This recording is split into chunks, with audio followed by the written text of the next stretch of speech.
Hello and welcome to the History of Modern Greece. I'm your host, Daniel Roberts, and I'm here with my father, George, and our theme music is brought to you by Mark Youngerman. This is a podcast that covers the events from the fall of ancient Greece to the modern day. This is episode 34, The Siege of Constantinople. The Arab siege of Constantinople is one of the most significant battles in Byzantine history. Up until this point, the Arab army was invincible and swept across Africa and the Middle East. They had their eyes on the entire continent of Europe, and in order to get through, they had to take the capital of the Roman Empire. The city was surrounded by water on three sides, each with its own walls protecting them from naval attacks. The only access to the city from land was guarded by the legendary Theodosian Walls. An attacking army would first have to cross the deep moats that were just as deep as the walls were tall on the other side. After crossing the moat, the enemy would have to climb the first lower wall. Immediately behind the lower wall was the outer Theodosian Wall, which was over 2 meters thick and manned with archers.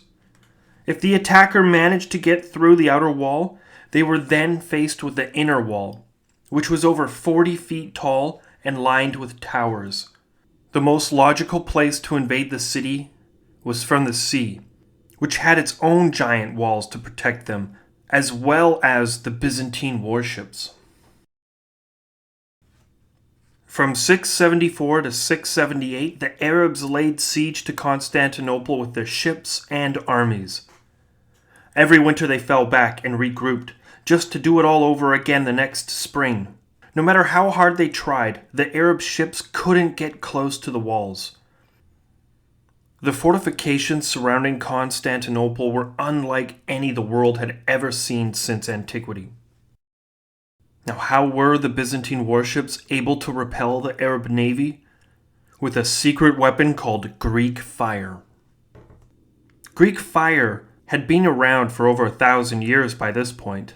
But in 672, it was at its perfection. This boiling hot soup of crude oil and tree pitch was kept in like a pressure cooker on the bow of a ship, and the crew would pump the hot substance through a nozzle that sprayed the hot liquid like a fire hose onto the enemy ships. Only the liquid passed through a pilot torch that ignited the pitch and created like a giant flamethrower. The flames once set would not go out. The substances would float on the surface of the ocean and burn. This was devastating to wooden ships of the Arab fleet and could even be sprayed from the towers of the seawall. Greek fire was a Byzantine superweapon. Over the course of the siege, the Arab army watched as ship after ship was set ablaze, and the fires burned their fellow soldiers alive. It would have been a horrific and demoralizing sight to see. The Arabs hadn't seen anything like this before. The nights were filled with the red light of the fires and the screams of the dying soldiers. In 678, the Arabs figured out the siege was futile and called off the attack. It was time to go home. They gathered what little ships they had left and set sail. However, the weather was not favorable, and a storm destroyed the Arab navy as it sailed home. And at the same time on the mainland, the Roman soldiers defeated the retreating Arab army in the Battle of Lycia. This was a turning point for Byzantine Greek history. The invincible caliphate that swept across the empire like a tsunami finally broke its waves on the walls of Constantinople. Constantine IV became an instant hero of the empire. He was only 25 at the time, and for the first time in over a generation, Roman morale was on the rise.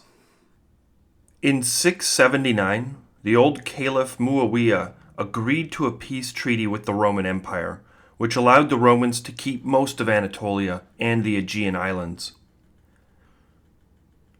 The Arabs paid an annual tribute of gold and slaves. Umayyad had a lot of domestic problems to deal with. Uprisings were popping up everywhere in the Caliphate now that the conquered people saw the Caliphate was not invincible and could be defeated in battle. Now that the war with the Arabs was over, it was time for the Romans to focus on that which was most important to the empire, dealing with those pesky Monophysites. Back in the days of Justinian the Great, the Monophysites were a large chunk of the empire, but now the majority of all Monophysites were living under Arab rule. So now was the perfect time to enact an edict and do away with all of that single divinity nonsense. In November 680, the Church ended the Monophysite controversy. Emperor Constans reached out to the Western Pope with a request to reunite. Ever since Justinian passed the edicts making Monophysites accepted in the faith, the Western Church backed away. They couldn't stand the thought of accepting the heretics into their churches. The Pope accepted the invitation, and bishops from Western Europe traveled to the Roman capital for the Third Council of Constantinople. They condemned the Monophysites, but strengthened their ties with the West. Meanwhile, back in Syria, one of the most pivotal moments in Islamic history was taking place: the Battle of Karbala. But first we have to back up a few years, to the time when Muawiyah first became caliph. His goal from the beginning was to turn the caliphate into the Roman Empire. He wanted to be the first emperor of the Islamic Empire. He even ended the electoral process of choosing the new caliph by making it hereditary, ensuring his son would be caliph after him. He didn't do this all at once. It was a slow, gradual accumulation of power that he accrued over the decades. But when he declared his son Yazid would be the next caliph, it made Hassan very angry. Hassan was the son of Ali, the fourth caliph. There was a system set in place that allowed the leaders of the tribes to elect the next caliph. And Muawiyah stole the right and installed his family as dictators. Hassan's claim to the title of caliph was that he was the grandchild of Muhammad. Hassan was ready to make his move against Muawiyah and sent letters to all of his supporters and told them his plan to kill the caliph and exactly where to meet him. While Hassan was waiting at the rallying point with only a few hundred followers, Muawiyah's army came riding over the hill and surrounded Hassan and his followers. Some described this battle like it was Leonidas at Thermopylae, where 300 men fought side by side against an overwhelming enemy and managed to kill thousands of their enemies before being killed themselves. But this battle wasn't fought in a narrow pass with a hoplite phalanx. This was a slaughter, and it ended in seconds. It was also one of the major events that solidified the division between Sunni and Shiite.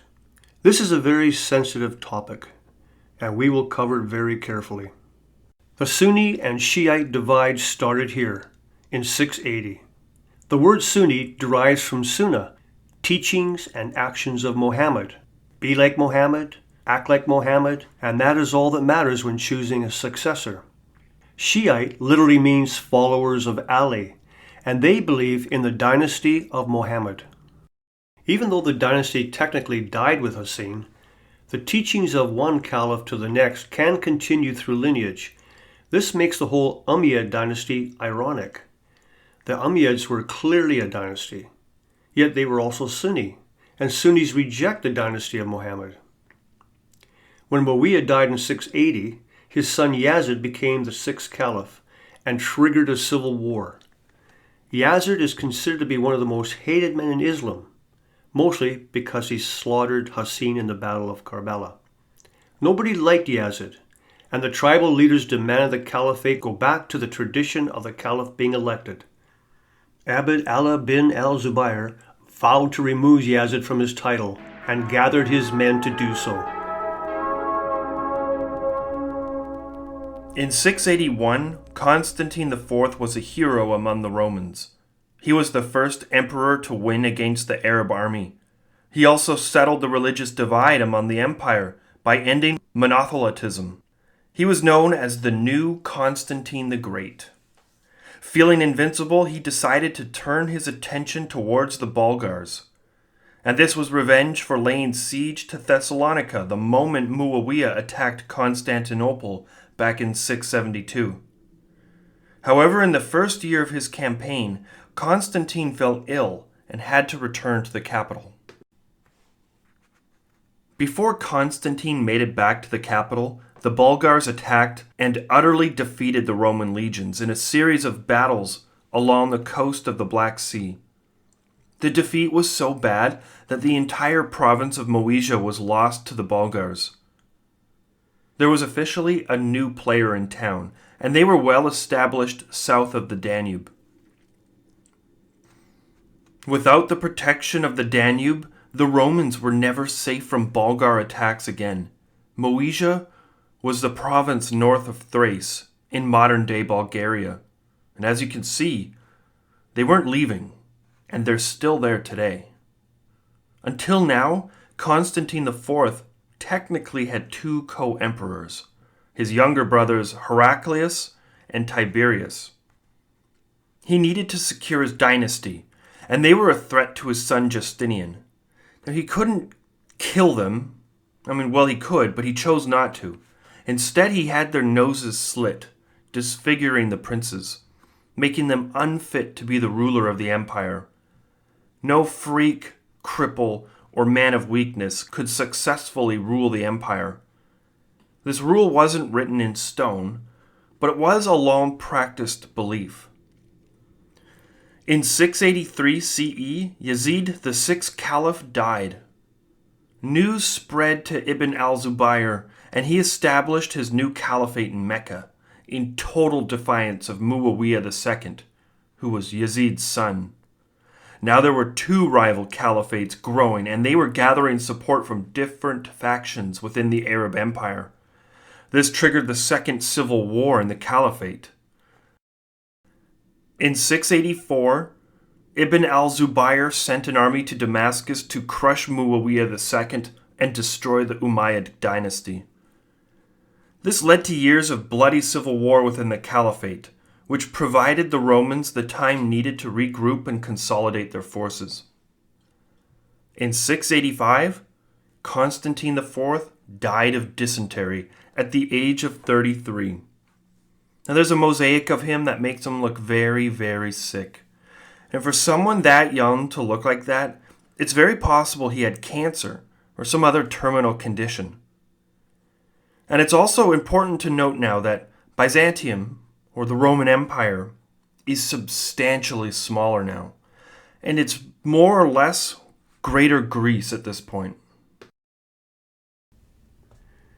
Justinian II rose to the throne in 685. He was only 16 years old at this time, and just witnessed his two uncles get their noses cut off by his father. Having such a famous name, Justinian had a lot to live up to. He was also a young child when the Arabs laid siege against Constantinople, and he saw how they were saved by the Greek fire. In 688, Justinian II sent his armies on the offensive and attacked the Arabs in Armenia, Syria, and North Africa. His campaigns were such a success that he regained lost territory and tribute from the Caliphate. Justinian II also won a major war against the Sclavonians in the Balkans, which led to his rise in popularity with the Greeks in Thessaloniki.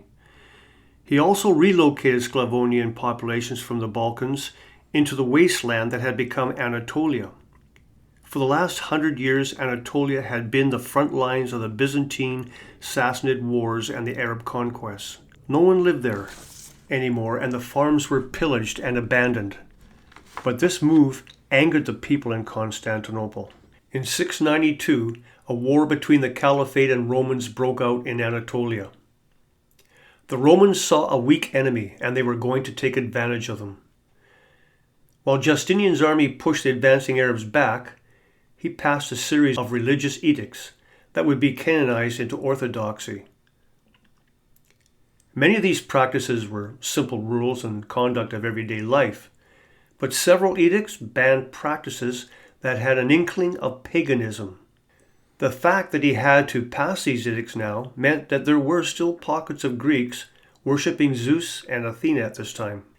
These edicts put a wedge between the Western Catholics and the Eastern Church, as many Germanic customs practiced in the Western Roman Empire were banned.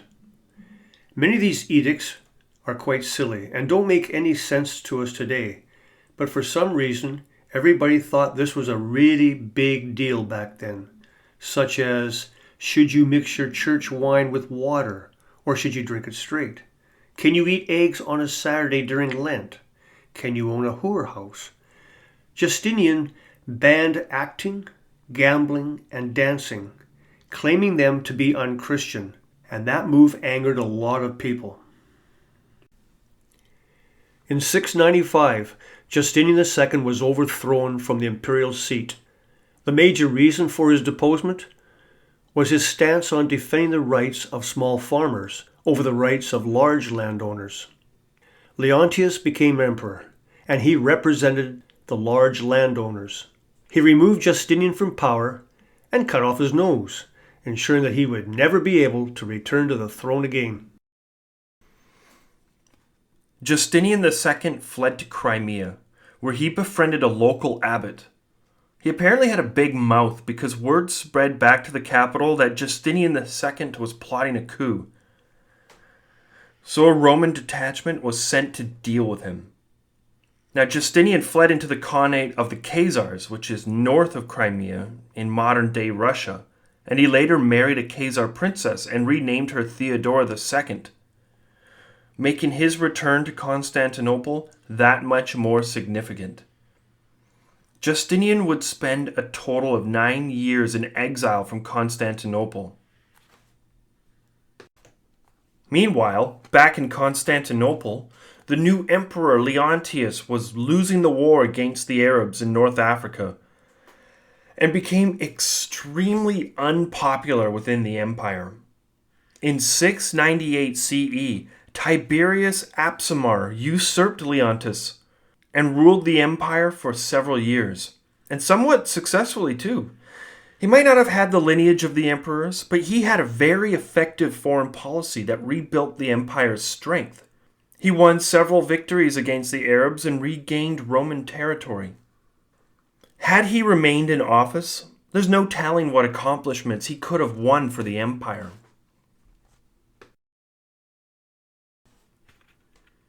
In 705 CE, Justinian II was sailing around the Black Sea trying to build an army when his boat crashed in a storm. Justinian found himself in Bulgaria, and against all odds, he actually managed to rally the Bulgar tribes and convince them to march with him upon the gates of Constantinople. This was the equivalent of marching barbarians to the gate, except that they were led by an ex-emperor with no nose who didn't like dancing. The citizens saw Justinian II and the Bulgars, and they refused to open the gates. They were perfectly happy with their new emperor, Tiberius. However, Justinian II found a secret gate through the walls and stormed the capital with his Bulgarian army. Justinian II needed to set an example, so he had the two emperors, Leontius and Tiberius, arrested and brought to the hippodrome. There he used both emperors as footstools for the duration of the races, probably kicking them the entire time, and at the end of the races, had them both publicly executed. He then crafted a new golden nose and wore it in public, while viciously hunting down any family members or close friends of the previous two emperors. In order to purge the conspirators, he had to eliminate certain high-ranking generals from his army, and this move came back to haunt Justinian when he went to war. In 708 CE, Justinian II went on campaign against the Bulgars, betraying those who helped him retake his throne only 3 years earlier. The Bulgars were a fractured tribal people, yet they humiliated the emperor at every single battle. Without his top generals, his army was unable to coordinate an attack, and at the same time he led 2 campaigns into Crimea, which also failed. Justinian II was having a terrible go at it. Now 709 marks the fall of North Africa to the Arabs. The conquest had taken over 60 years, but the final fortress fell, and this triggered the invasion of Spain. Musa, the governor of the new African province in the Arab Empire, noticed that a large number of refugees were fleeing Spain across the Straits of Gibraltar and taking refuge in the Arab Caliphate. He saw the weakness in the Visigoths and decided to take his troops across the narrow sea to Europe. It was in this same year that Anas bin Malik died, and now all of Muhammad's personal companions were gone. So much had happened in the last 100 years, and Malik was there to see it all. From this point in the story, there is no one left alive who personally knew the Prophet. In the year 711, while Justinian II was away on campaign in Crimea, a usurper captured Constantinople and deposed him. Hearing the news from the north, Justinian II led his armies south to take back the capital. When he came face to face with the Roman legion sent by the new emperor, there was a standoff. Both armies looked at each other and sized themselves up for battle. Before Justinian could give the order to attack, all of his men walked across the battlefield and joined the new emperor's army. Justinian II stood there alone, in the middle of the battlefield, without an army, his golden nose reflecting in the sunlight. The commander of the Roman army walked up and chopped off the head of Justinian II, and then threw his body into the river. Justinian's son Tiberius was just 6 years old and was hiding in a monastery with his grandmother Anastasius. When the guards came for Tiberius, Anastasius begged and pleaded for his life, but the guards did not listen. They ripped the boy from his grandmother and killed him outside of the church. The line of Justinian II was gone forever. One tradition that died with Justinian was cutting the nose off of emperors when they were deposed. It turns out you don't need a nose to be an emperor, so they turned to a more serious mutilation, blinding. In the year 711, the Arabs invaded Spain. Musa led his army against a Visigothic king named Roderick, who clearly underestimated the Arab forces. In the battle, King Roderick was slain and his troops fell apart by the death of their king. Once Musa and the Umayyad Caliphate took control of Spain, it marked the zenith of the Arab Empire. In fact, this is the largest any Arab state would ever get. Ever. In fact, this is one of the largest empires the world had ever seen. In 712, General Muhammad bin Qasim defeated Sin Tilmatan, taking the Umayyad Caliphate to the Indus River. They controlled the Indus Valley from the Indian Ocean up to the Punjab region in the north. When Muhammad bin Qasim met the Hindu peoples, he instituted the same religious taxes and policies on them that had been done to the Christians and Jews in the Levant. There were some Indian communities that fought the Arabs, but they were dealt with quickly and violently. In 716, the Umayyads attacked the Roman Empire with two large armies. The first was led by General Suleiman, and the second was commanded by the Caliph's brother Maslama. The two armies were pushed back by the Roman army. The Roman commander was named Conan the Roman, or Conan the Assyrian, and he was about to make a name for himself in Byzantine history. On March 25, 717, Conan marched on the capital and seized the throne. He then adopted the name we know him by today, Emperor Leo III, or Leo the Assyrian. At this time, the Roman Empire consisted of most of Anatolia, half of the Peloponnese, Sicily, southern Italy, Sardinia, Venice, and even the city of Rome. The empire was spread out, with very little land connecting them, but they still had a strong navy and could communicate and trade. The empire was finally stable, but still very vulnerable. Emperor Leo III made preparations for the Arab attack, and in the summer of 717, Suleiman and Maslama brought their armies over land and sea to Constantinople. This was the biggest Arab army Constantinople had ever seen, and they came with one objective: the utter annihilation of the Roman Empire.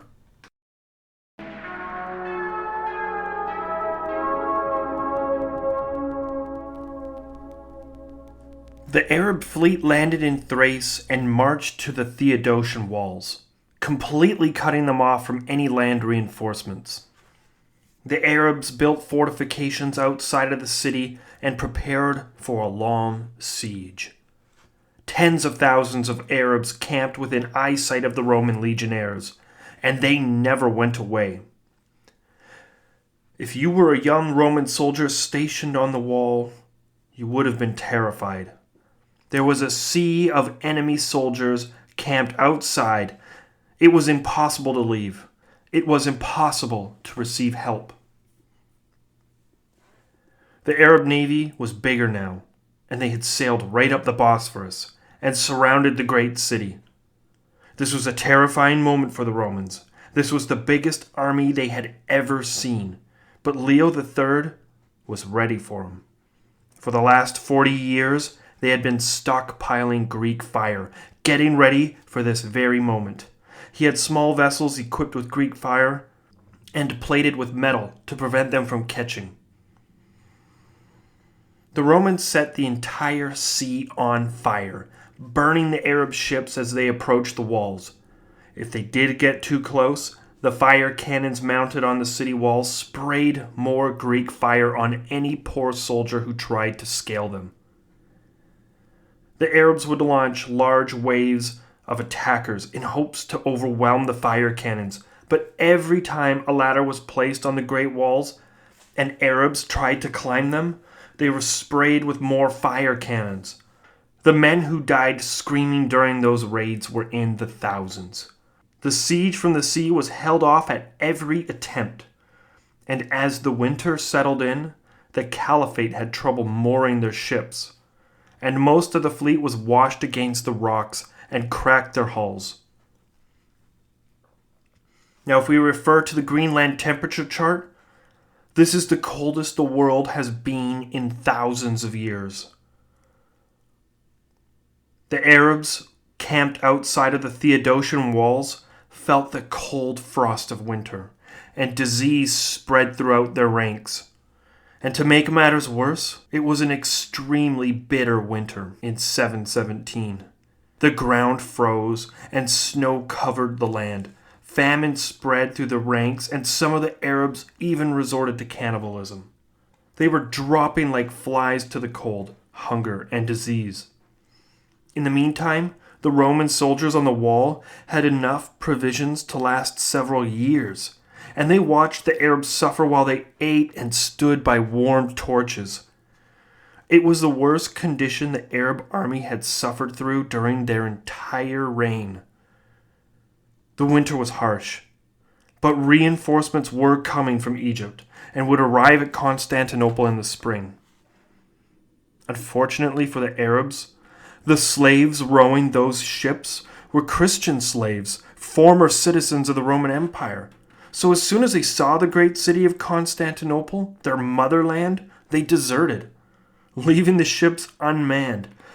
And just when the situation couldn't get any worse for the Arabs, a Bulgar army came charging from the north and swept across the Muslim lines, killing over 20,000 of them.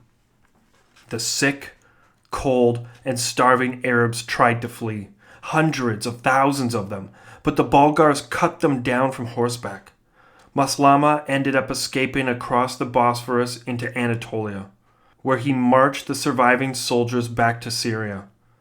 Out of the thousands of ships that came to Constantinople, only 5 of them returned. Many of the ships came close to getting home when another storm battered the Arab fleet, sinking every one of them that had sustained damage in the battle. The Romans might not have known it at the time, but this was the last time an Arab army would make it to the walls of Constantinople. The nightmare that was the Arab conquests was starting to end, and Leo III became a living legend.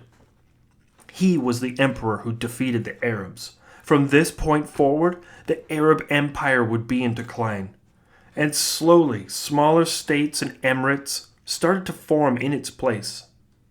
And for now, the Romans were safe. Well, that's it for today. Join us next time on the history of modern Greece. Stay safe and stay awesome.